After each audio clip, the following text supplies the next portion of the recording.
everyone, and welcome to IoT Marketing Live. I'm Tiffani Neilson, and with me is the CEO and founder of IoT Marketing, Johannes Beekman. How are you today, Johannes? I'm doing great, Tiffani. How are you? Fantastic. And we hope that everyone had a great Thanksgiving, and we're giving you a big cheers with our first story brought to us by Computer Weekly. Brewing giant Carlsberg is planning a global rollout of its sensor-based Digital Draughtmaster system and has contracted Internet of Things connectivity provider Anamondo to support the expansion of its network. The new Digital Draughtmaster system uses pressure sensors and Carlsberg kegs to monitor product flow and availability in real time. The Carlsberg Group plans to deploy Digital Draughtmaster in 10 countries starting in 2024, which means that seamless global coverage is crucial to a successful project. Established in 1847 in a brewery just outside Copenhagen, the Carlsberg Group has a portfolio spanning over 140 brands, generating $10.6 billion in revenue with over 40,000 employees in 140 brands in its portfolio. In addition to the core Carlsberg brand, it also owns 1664, Asfana, Purifico, Brooklyn, Chongqing, among many others, and is active in 40 countries which are undertaking global digital transformation journeys. To support its activities, the group runs a network connecting over 200 sites across Western and Central Europe and the Asia regions. Yet the legacy network built from different regional point services and technologies proved to be challenging to manage for Carlsberg. By using Anamondo's global network, Carlsberg can connect to over 630 networks in more than 180 countries via Anamondo's network marketplace. Access to the marketplace enables the Carlsberg team to have control over data costs and network access for devices that have been deployed. With Anamondo's global connectivity and innovative software, Carlsberg says users of Draughtmaster will have the platform they need to gain real-time insights into sales patterns, early warning signs of technical issues, and the ability to digitize their operations. So, Johannes, what are your thoughts on this high-tech brewing? Well, I'm so glad that you found this article, Tiffani, because about 5 years ago at an IoT trade show, I was chatting with a VP from a large multinational beverage company, and he explained the crucial role of IoT devices in monitoring and managing their supply chain. In other words, the beverage industry was an early adopter of IoT devices. To provide a broader perspective, currently IoT technology is increasingly integrated into the food and beverage industry because it enables real-time monitoring of production and supply chain. And it's also used for customer engagement. To give an example, smart sensors are used in the brewing process to monitor critical parameters such as temperature, humidity, pressure, pH levels, and carbonation levels. These are essential for maintaining the quality and consistency of beverages, especially in products like beer and wine, where slight variations can have significant impact on the taste and the quality. To give a specific example, temperature sensors play a crucial role during the mashing process, which is a key part of beer brewing, to extract the desired flavors from the grains. Everything we just mentioned about brewing and winemaking processes also applies broadly to the food and beverage industries. Additionally, in an industry where safety and regulatory compliance are paramount, IoT helps monitor and document processes, ensuring adherence to industry standards and regulations. To sum it up, and this gives a market overview, the food and beverage IoT market is currently valued at $7 billion and is expected to reach $8.5 billion by 2025. IoT is a critical technology for the food and beverage market. Thanks, Johannes. And if anyone out there is watching and wants to learn more about connected food, you should check out our Connected Food webinar on our on-demand channel. It's got great information on how the entire food and beverage industry is using IoT and other advanced technologies. So definitely check that out. And our next story comes from Government CIO Media as the Defense Department begins plans to carve out portions of its allotted radio frequency spectrum. The White House's new plan is to address the rising demand for unfederated wireless capabilities. The White House's National Spectrum Strategy outlined the ways in which government can best tackle the growing needs in macro cellular networks, 5G, 6G, and space-based satellite constellations. The demand for macro cellular networks is projected to increase 250% within the next 5 years. Officials see the strategy as critical to both helping meet demand in 5G capabilities and also counter threats, as much of the modern military is dependent on spectrum for navigation, communications, and weapons guidance. America's wireless networks need 1,500 megahertz of additional full power licensed spectrum within the next 10 years, said Meredith Atwell Baker, president and CEO of Wireless Industry Trade Association, CTIA. The National Telecommunications and Information Administration, the NTIA, identified 5 spectrum bands that the White House aims to study for potential private sector repurposing. What are your thoughts on the National Spectrum Strategy, Johannes?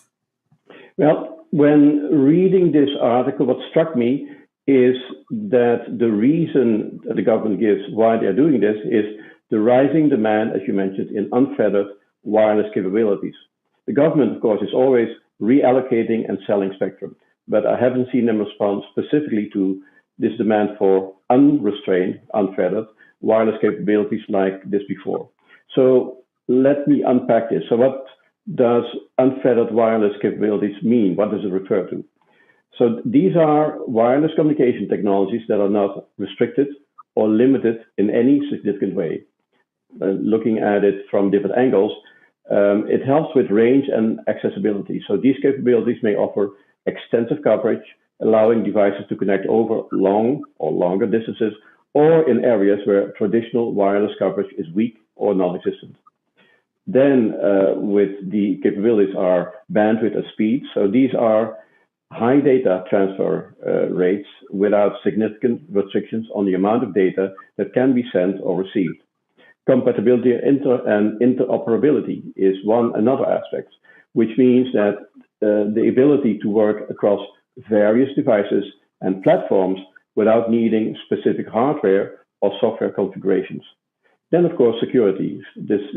Security is all over this thing.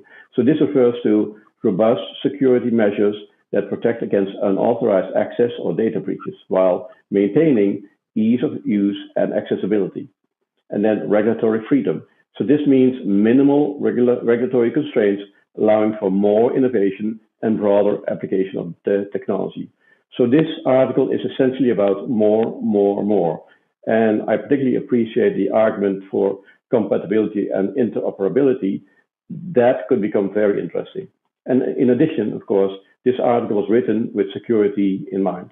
And let's not overlook the need for increased coverage. We need to get broadband across the US as soon as possible. So this is an interesting article, Tiffani, and thank you for digging this up. And yes, this will foster a lot of innovation. Thank you, Johannes. I guess we'll have to wait and see what this unfettered wireless capabilities really means. And I know you're a big fan of more, but I don't know. I don't know about more. I think, we could probably do more with less, but that's okay. Sustainable efforts, right? Our next story comes from Reuters. As Canadian technology company BlackBerry said on Wednesday it would separate its Internet of Things, IoT, and cybersecurity business units and target a subsidiary initial public offering for the IoT business next fiscal year. BlackBerry joins a number of companies that have split their units in recent years, seeking a leaner corporate structure to help investors better evaluate their separate businesses. During the same week of this announcement, the packaged food giant formerly known as Kellogg completed its spinoff. Healthcare giant Johnson & Johnson and industrial conglomerate GE have also spun off some of their units. Both the IoT and cyber businesses address large and growing market opportunities. This new proposed structure will further increase both their operational agility and ability to focus on delivering exceptional solutions, said BlackBerry CEO John Chen. Last year, BlackBerry pulled the plug on its smartphone business and has since been trying to sell its legacy patents related to its mobile devices. The company reported its second quarter results and posted total revenue of $132 million, down from $168 million a year earlier. IoT revenue was at $49 million, while cybersecurity revenue came in at $79 million. I still think of BlackBerry as phones, though. What are your thoughts on BlackBerry separating the IoT and cybersecurity business units, Johannes?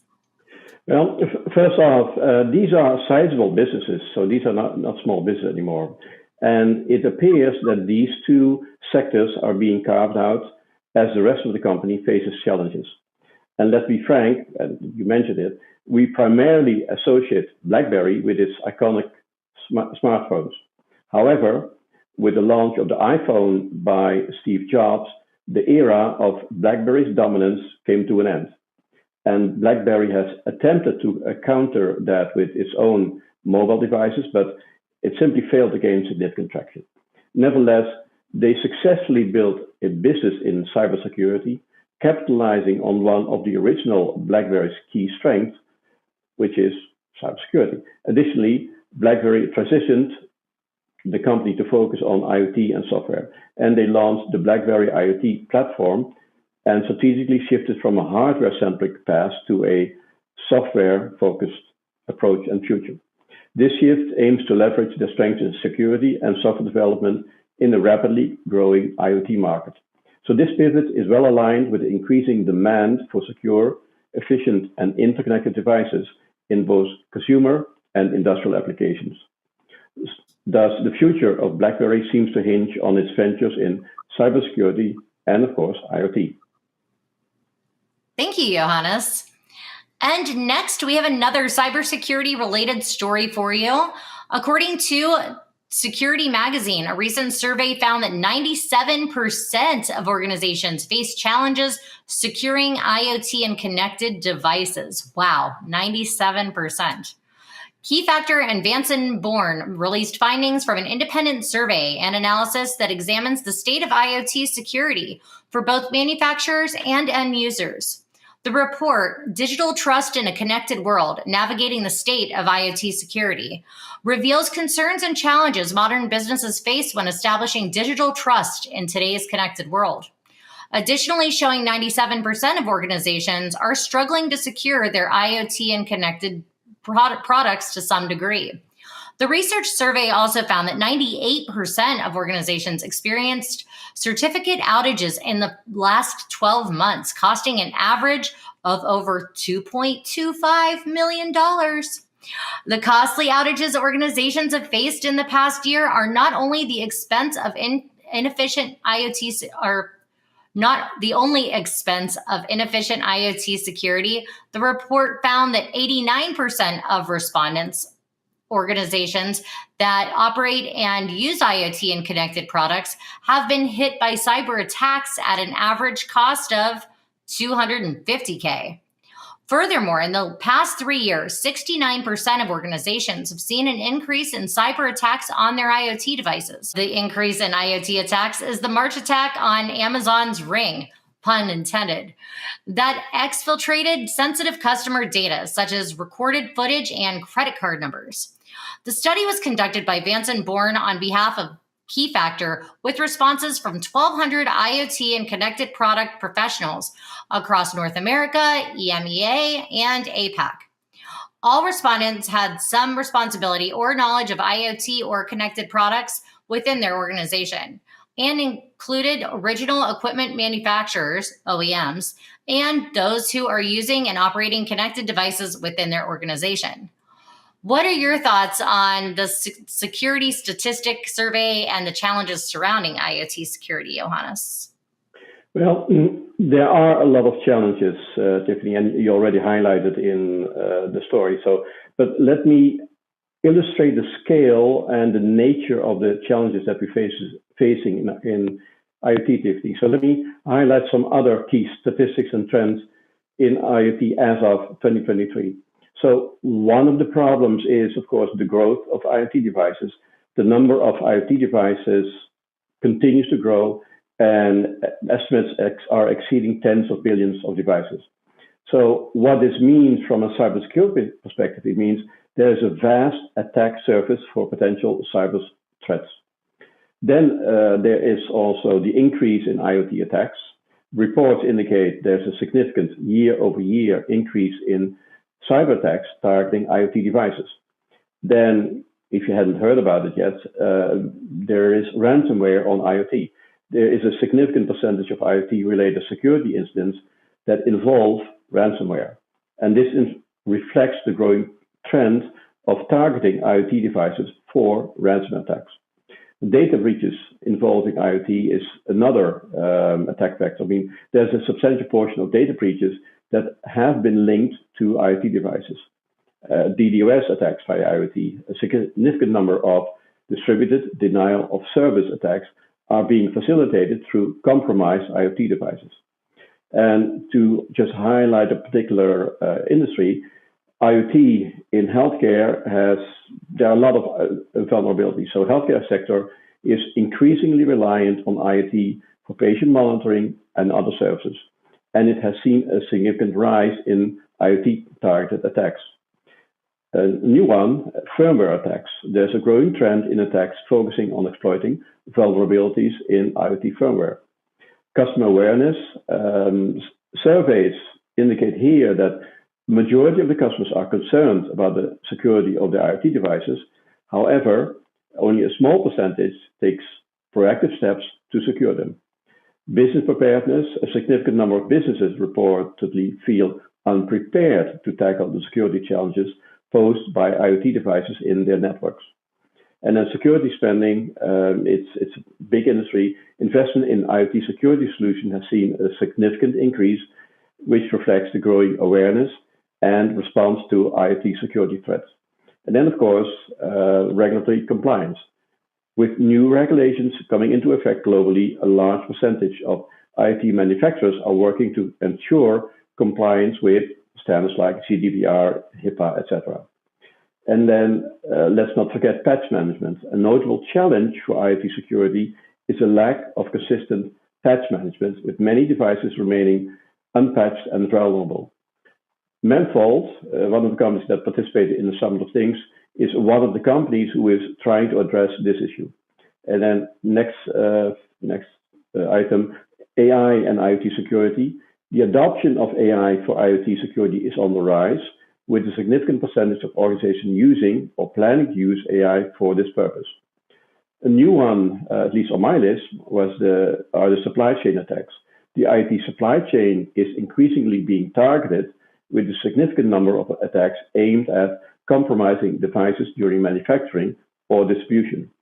And I'm sure, Tiffani, this is just the tip of the iceberg. So yes, IoT security is a challenge, and it's particularly challenging because of the scale of the problem. And if I may go out on a limb, is AI the solution? Well, AI is a powerful tool that significantly enhances IoT security capabilities, but it needs to be part of a comprehensive security strategy. It is not a silver bullet. To wrap it up, we'll be talking about IoT security challenges for a long time, Tiffani. Thank you, Johannes. And I'm not surprised that you brought up AI, but I see your point there. But I am glad that you brought up Menfold, because as you were reading through the patchwork and some of the other points, definitely Menfold came to mind for me too. So very glad that you mentioned them. And that just about wraps things up for today. But before we go, we do want to invite you to attend our annual Industry Insights IoT Awards coming up on December 14th. So you can register now for free to join us for this incredible event. We've been doing this since 2020. It's our inaugural event. This is our 4th annual Industry Insights IoT Awards, and it's coming up next Thursday. So be sure to register now on our website, www.iotmktg.com, to see who wins up to 10 categories. We've got 10 categories that span the many dimensions of IoT and tech overall. So I think you'll really enjoy it. We've got greenest IoT solution, best IoT security solution, IoT product of the year, IoT executive of the year, IoT company of the year, most inspiring woman in tech, smart manufacturing executive of the year. So many different categories. Be sure to tune in to see who wins. Anything you'd like to add about the awards, Johannes? Well, Tiffany, it's hard to believe that it's already the fourth Industry Insights IoT Award show. Time really flies. And the award show will be presented by none other than Tiffani Neilson and, of course, the one and only Steve Brummer. The production team has worked hard to improve the show every year, and the 2023 award show looks absolutely spectacular. This is the award show where being seen is a must. And of course, you'll be a part of it too, Johannes. So you'll get a little bit more of seeing both of us and, of course, Steve Brummer. Thanks for bringing him up as well. And we also have our 2024 Emerging Trends webinar, which is another annual event coming up in January. So be sure to attend that to see what the hot trends for the new year will be. And in April, we've got the Green Things Summit, another annual event. And we have a new event coming up in June. It's the AI Day, Intelligent Thinking. And we also have our annual Summit of Things again in next October. So we are now looking for speakers, sponsors, advertisers to be a part of those events. And of course, we do offer all of our marketing, PR, content creation services, as well as production services. So feel free to reach out to us to find out how you can get involved in participating in one of our upcoming events and make IoT marketing part of your 2024 marketing plan. Anything you'd like to add, Johannes? Well, Tiffany, we're in the final stretch of 2023, and IoT Marketing, as you mentioned, has 6 events lined up in the next 13 months. So IoT Marketing can help everyone in the audience finish the year strong, and we can also help you fill your sales pipeline in 2024. So reach out and schedule an appointment to discuss which events would be the best fit for you. Thank you, Johannes, and thank you so much for joining us today. We'll be back in the new year with more news on what's headed your way for IoT and high tech. So thank you so much, everyone, and happy holidays. Be sure to register for our upcoming events at iotmktg.com. Thanks, Johannes. Thank you, Tiffany, and happy holidays. Happy holidays.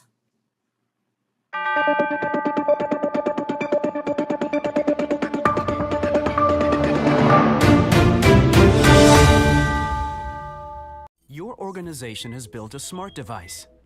The device works great in the office, so you add some beta testers.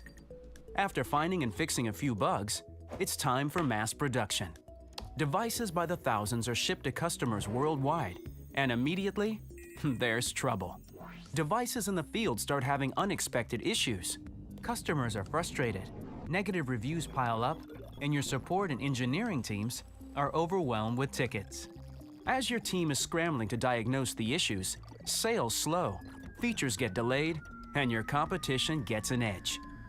Every time a new firmware update is released, this risk cycle repeats itself.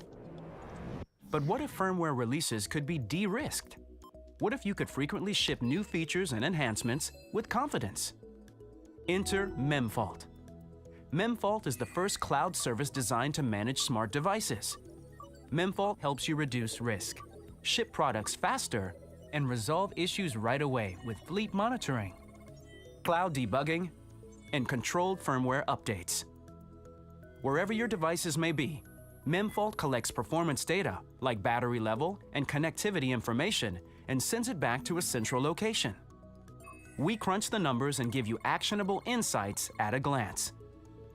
When an error happens, Memfault collects all the information you need to fix it, including stack traces with symbols, local and global variables, logs, and more.